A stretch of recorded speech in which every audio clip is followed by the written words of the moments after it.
everyone, it's Just Corrector, your host and founder of This Man Thing, where we help men think bigger, be bigger, and play bigger, and gain more freedom, confidence, and success. You can find us at thismanthing.com, and you can also join our Facebook group at thismanthing.com/groups, where men are having real conversations and building much needed community support and camaraderie with other men. Ken Cheadle is a certified life and career coach, a millennial leader, entrepreneur, author, and speaker. He understands the career challenges in an ever-changing world can be overwhelming. Yes, yes. So Ken has dedicated himself to helping millennials navigate change in their life and their career. Please help me give a warm welcome to Ken Cheadle. Woo! Thank you. I appreciate it. Welcome. So tell us a little bit about you, Ken, and your background, so we can get to know a little bit more about you. Okay, I'm from Kansas City, Missouri, homegrown there. I grew up in Kansas City. I ended up going off to the military, which is really good. It really helped me out in my life. I guess we'll talk about that later.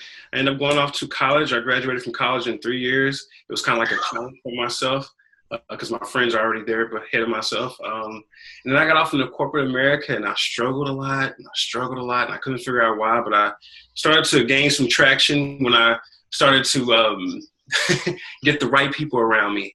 And then since then, I've kind of excelled in that space, and I just decided, I want to do something, give some things back to other people. I think that's kind of a millennial type thing. So I'm a millennial, so maybe that's what we do, but love to help people. So kind of got stuck off into this next career. So it's pretty much a little bit about me, I guess. Awesome. So tell us a little bit about where you came from, what you struggled with. I mean, you said it was a struggle when you first got into corporate America. So what did that look like? Why did you join the military? Like all that juicy stuff. Okay. There's lots of stuff that you said. So dig deep into that. Actually, I didn't join the military voluntarily. I was actually told to join the military. It was an option. By whom? Who told you? A judge. Okay, why did he tell you that? Because I was off into some crazy things. Back when I grew up in the inner city in Kansas City, so very urban, economic background. So, you just grew up in an environment where the realities that we may see on the 5 o'clock news is my all-day reality. People just catch it at 5 o'clock, so you grow up around that environment all day. And okay, so tell us what that means, 5 o'clock news. Like, that's your reality. So I grew up in an environment where, there were drugs, there were gangs, there were struggling families, low income families. I grew up on Section 8 or, government assistance. That's how we kind of grew up. So we have vouchers to move to different places here and there. And it's always, the bad areas, never really a good area. So that's kind of like the bad area, I guess, for the low economic type view. And it's always, so it looks normal because you see people out here and they may be selling drugs. You may see gangbangers.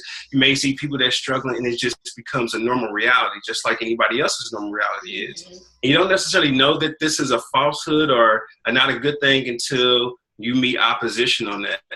And I think I got to a point in time when my father had passed. He died when I was 16 years old, and we were trying to figure out how to bury him because we didn't have the money to do so. So I was working at a store, and I started to steal. I started to steal DVD players to sell so I could pay for the funeral. Got in trouble for that. A month later, I was working at Target, and I got in trouble for a gun charge. And that's when I went before a judge. He was like, dude, you can't come back over here to this part. I was pretty much banned from a certain part of Kansas City. And he told me that I had the option of either going to jail or going to the military. And that's how I ended up going to the military. It was one of my father's. Why'd you choose that over jail? Jail is not for me. I've been there a couple of times, but it's not a place I want to have my dwelling. It's like, I'm very ambitious. And basically, before he gave me that option of going to jail, he's like, you seem like you're a very ambitious person. You're going to be successful in whichever one of these lives you choose to go into. You need to choose a different path. And I chose the military, one of the reasons, because this guy named Sergeant Jackson, he was a good friend of my father's. And he saw what happened. He saw the things I was going through. And he asked me if I had a plan for my life.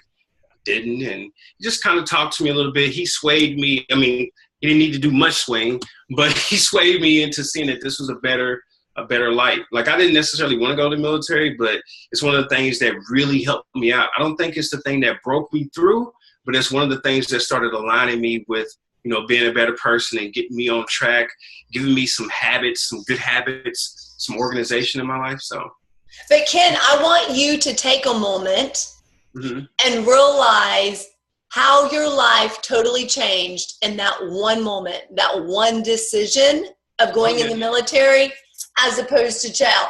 Because someone recently said to me, like, we sit on fire, and we sit on fire day after day after day, and we're okay with sitting on fire because we know what that looks like, because we're used to it. That's our norm. So you said you'd been in jail for a couple of times before that. So you could have easily chosen jail because you knew what that looked like to some extent, right?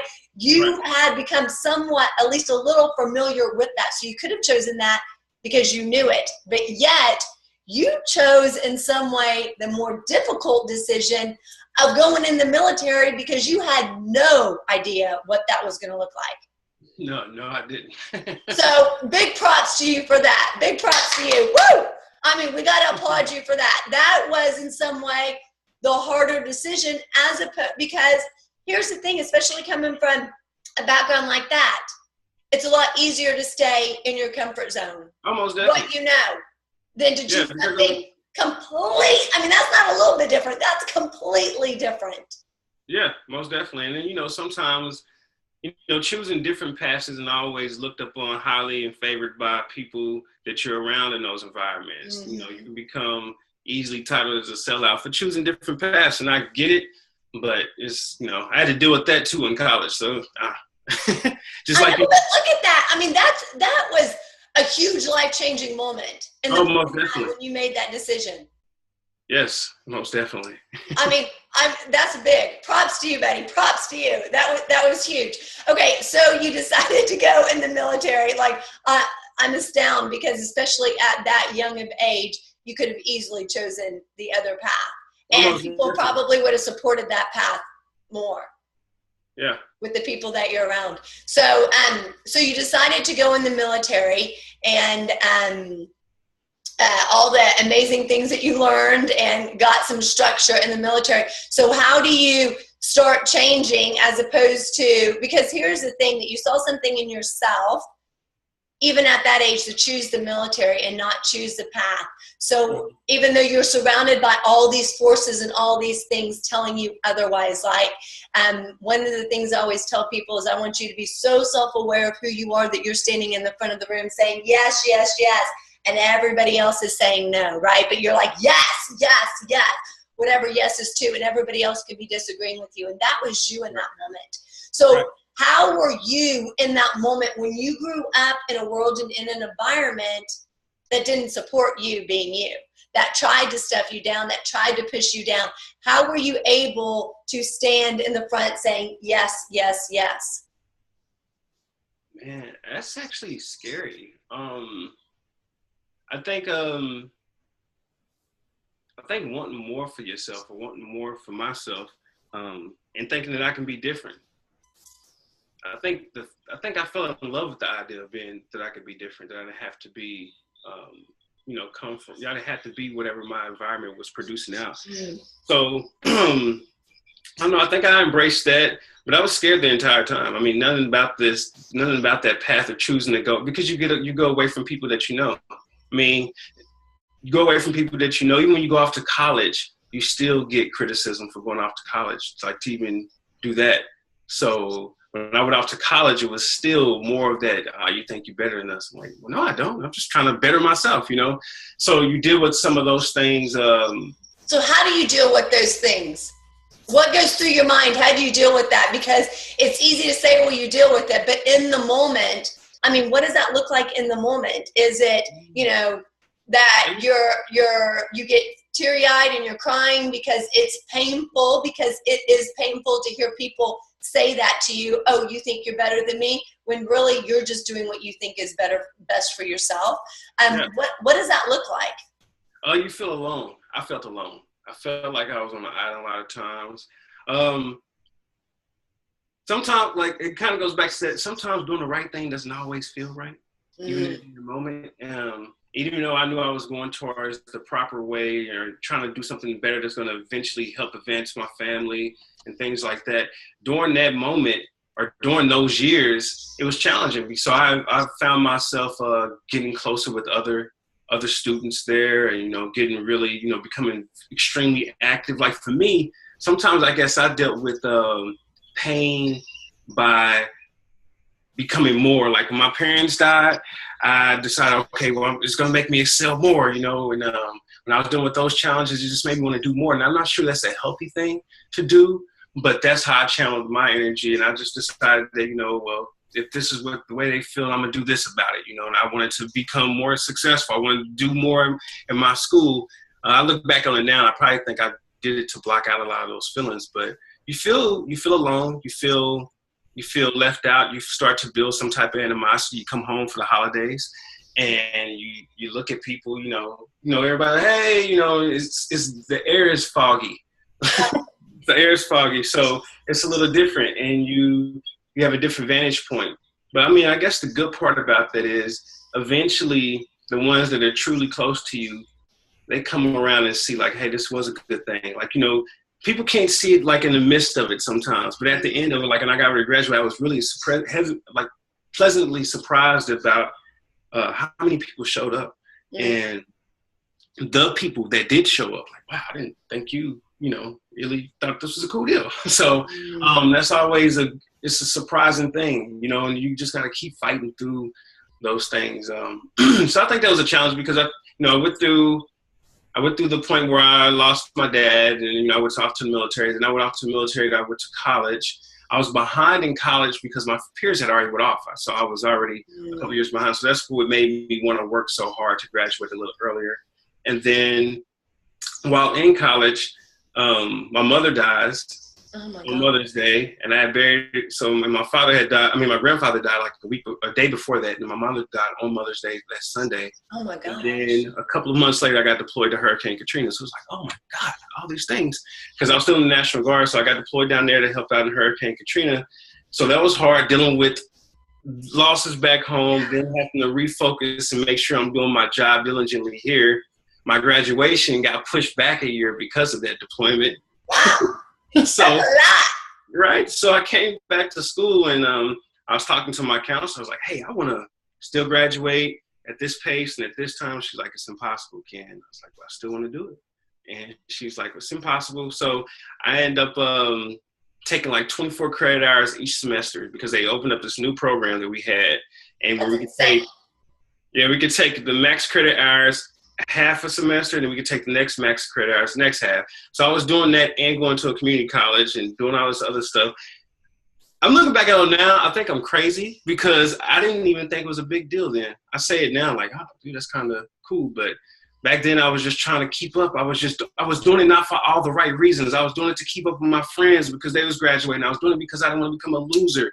I was doing it because I wanted to be something more in my life. I was doing it because I wanted to prove that, I wanted to give those promises and that I left my parents when I did go off to school. It was like, hey, I'm going to do something. I'm going to be this. I wanted to fulfill those things. So a lot of that fear, a lot of that anger, just so many different emotions, I think, fueled me for so long.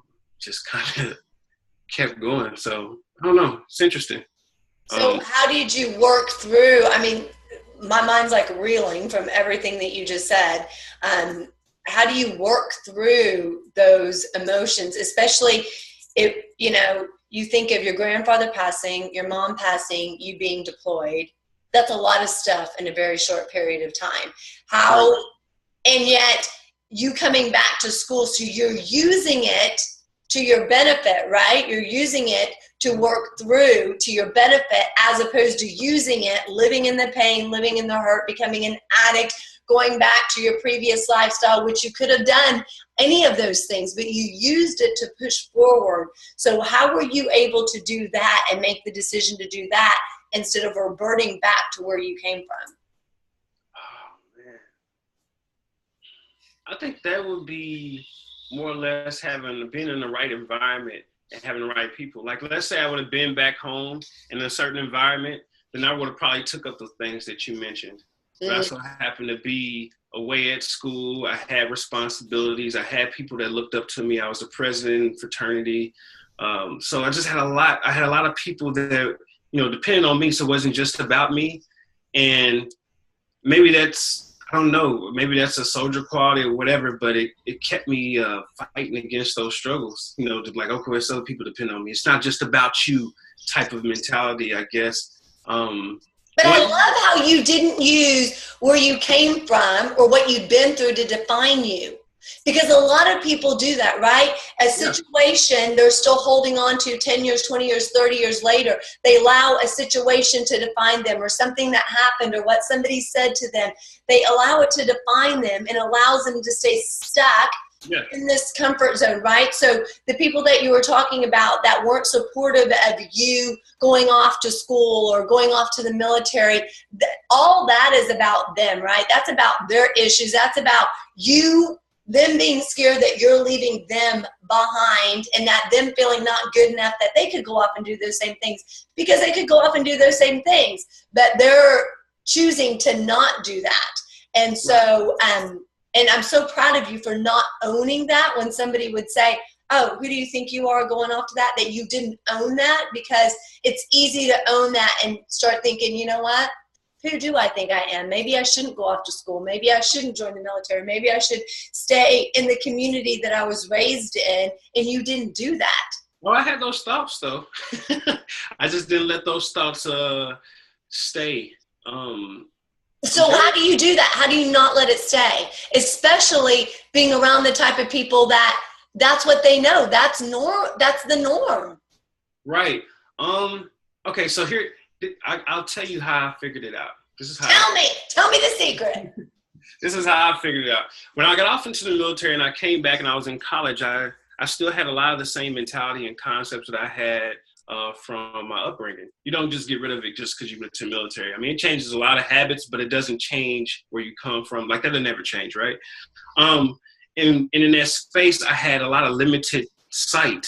When I went off to the military, it was like the first time I even left Kansas City, right? So when I came back and I was in college, I was still in the reserves, and I went to the unit one day. I needed a job because I needed to focus in school, but I needed to also make some money. And they referred me to this guy named Sergeant Burnham. He has a window cleaning business, air glass cleaning. So I went to go clean windows with him down in Kansas City. He took me all over Kansas City, places I had never even seen. Because like when you grow up inside the inner city, you're confined to like so many block radiuses, like so you don't even see certain things. I see it on TV, but it's not a reality for me. Yeah. So we started cleaning houses out in these huge houses. I'm like, man. So I was cleaning windows. One of the rules was not to ask anyone what they did for a living or how they obtained their money or whatever, I'm just a rebel, so I decided to ask anyway. Right. I mean, it was some cool stuff I had saw. I mean, this one guy had a landing strip in the back of his home. I had to ask, like, what do you do? So I'm asking all these different things, and over a period of time, I started to realize that a lot of people had common jobs, like teachers, or I'm a manager at this place. I'm like, really? Like, you can just be a manager and get this? Or you can just be this person and get this? And that wasn't on a reality for me. So when I saw that reality, I'm like, hey, this is possible for me. Like, even though I've been out to the military, I still didn't see a possibility for me. Seeing it made it a reality. Like, hey, I can obtain this. I don't even have to be this rapper or this person on TV with all this bling to do this, because that's the gap that you have to cover. You have to cover inner city, and the biggest gap there is for success is somebody that's entertainment or somebody on TV. That's too much. So to break it down is like if you go from where I am to somebody that's middle class, I'm like, oh, that's obtainable. I can do that. It's just like when I first started out coaching, I was trying to teach people how I went from 40 grand to 100 grand, and that's too much meat. People were like, that's impossible. because it's too much. But if I'd have been like, oh, I can teach you from 40 grand to 60 grand, oh, that's more believable, right? Mm-hmm. So when I finally made that connection between reality, like what I could actually become and do in life and obtain, I was like, oh, I can go after this. So it didn't really matter about what people were saying to me. I was like, hey, I know that this is possible because I've seen it. And this is possible. This is possible for me. You don't see it yet. I'm gonna show you. I'm gonna make you see it. And I feel like I've gotten to a place where with my family and some of my peers, I've been able to show them, and I'm happy about that. I want to show them how to get to certain things and do certain things. I love that. And I think that pertains to anyone in any lifestyle, in any industry, in any relationship. Like, you don't have to go from where you are all the way, I always say, like, all the way up the ladder. Exactly. All you have to do is go up one more step and one more step, because when you're only on step 2, step 20 looks a long way up, right? You don't have to, all you have to do is make it to the next step. And then once you make it to the next step, you don't have to, you just make it to the next step. And a lot of times we like to know the how.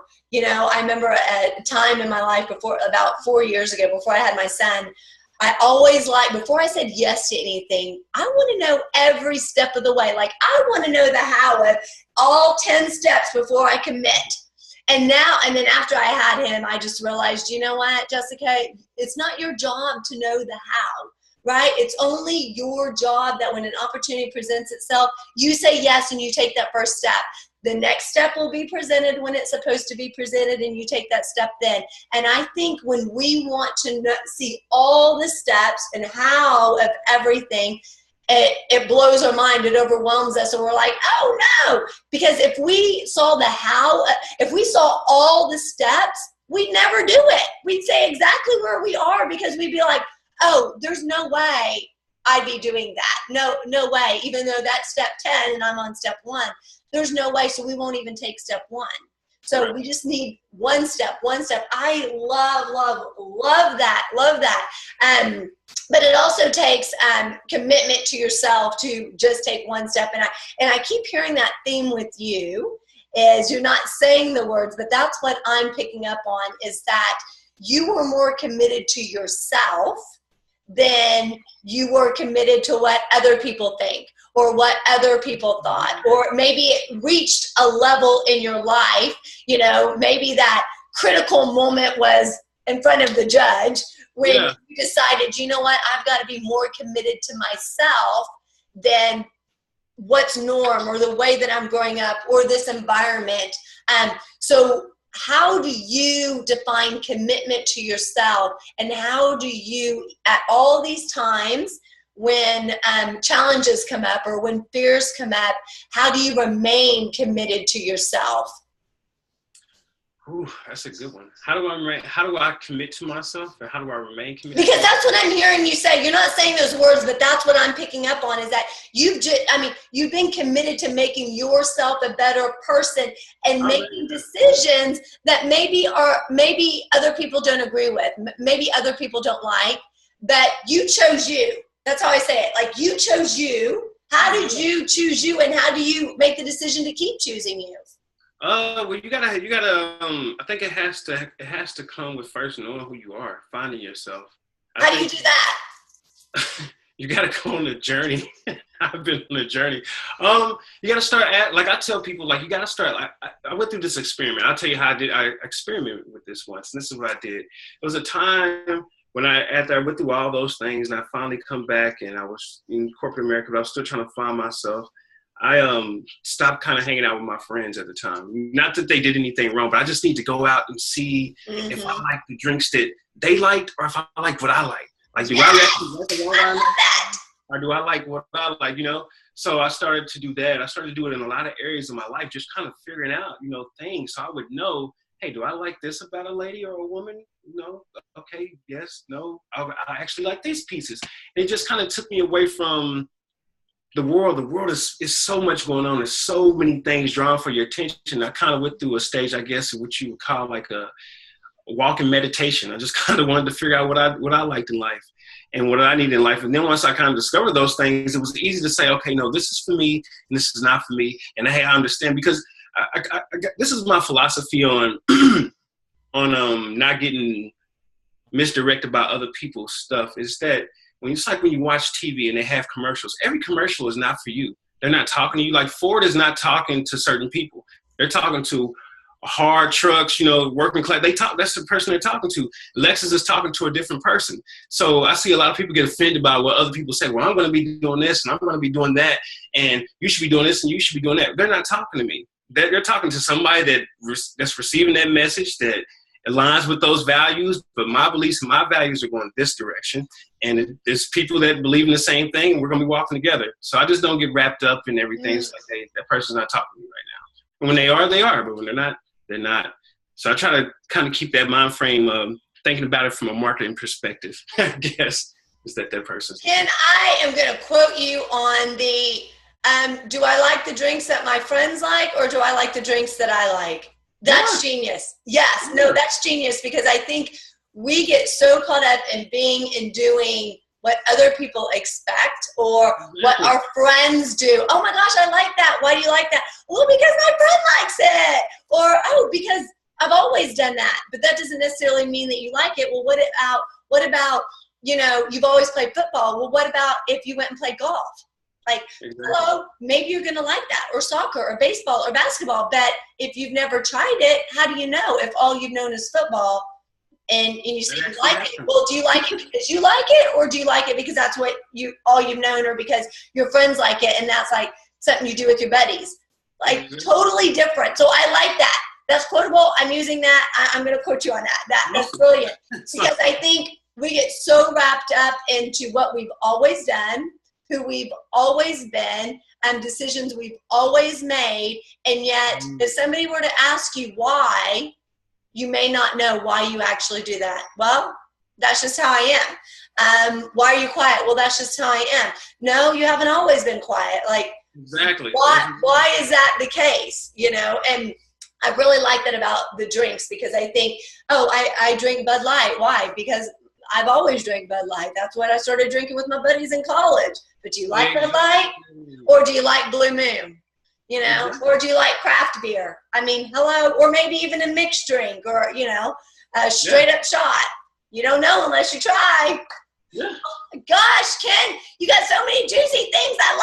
I love it. So tell me tell me how kind of you transformed into all this stuff.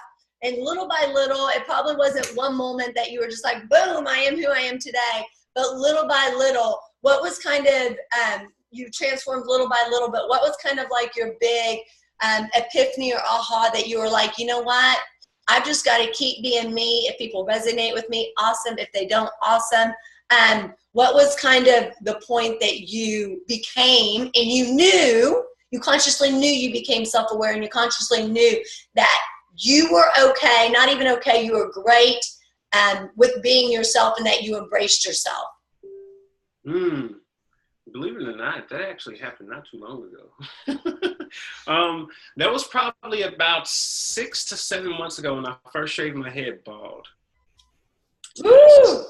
So what happened was, before that, I've always had a lot of low self-esteem. I grew up with low self-esteem. I think it's a product of some of those environments and, kids picking on you, things like that. So first of all, let me interrupt you. I don't buy that. I think that's the story you're telling yourself, and I don't think you had low self-esteem, and here's why.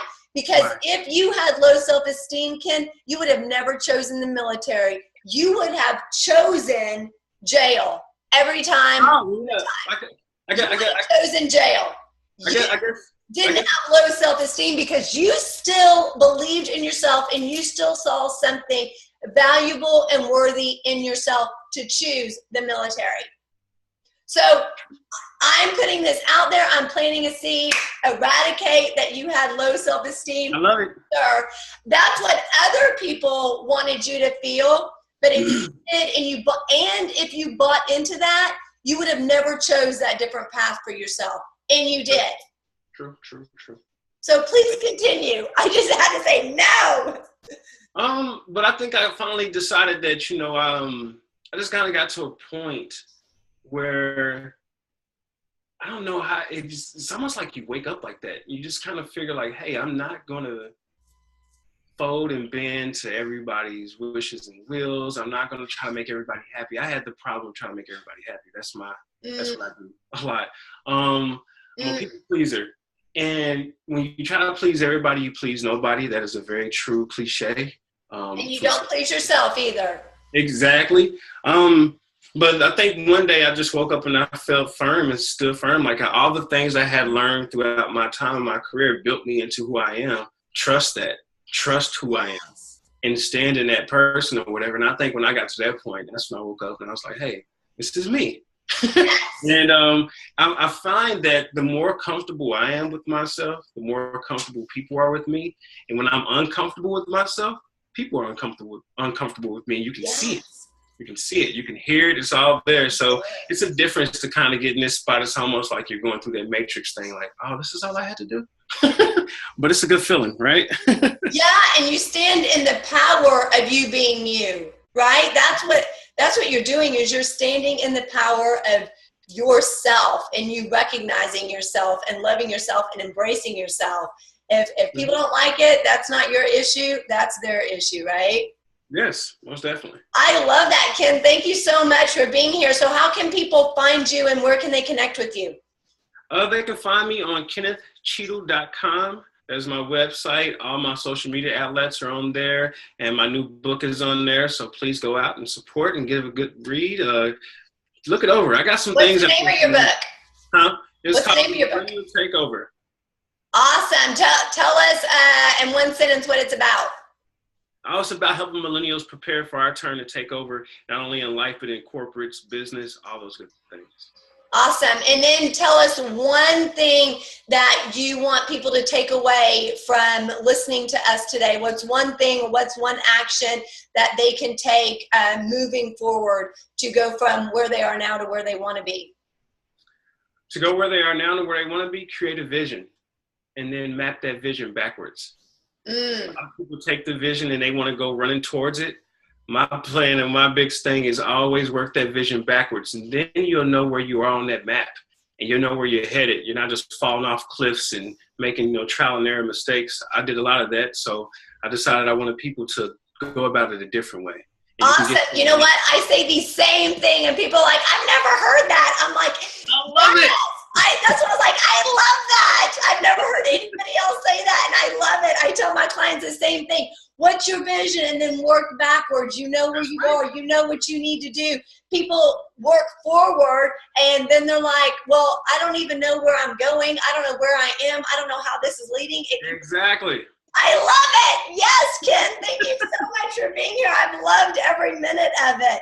Wow. I can't wait to learn more about you and connect with you more. Woo! That was awesome. Thank you so much for being here, everyone. Again, you can connect with us at thismanthing.com, or you can reach out to me at jessica@thismanthing.com and join our Facebook group where men are having real conversations and building much needed community support and camaraderie with other men. You can join us at thismanthing.com/groups.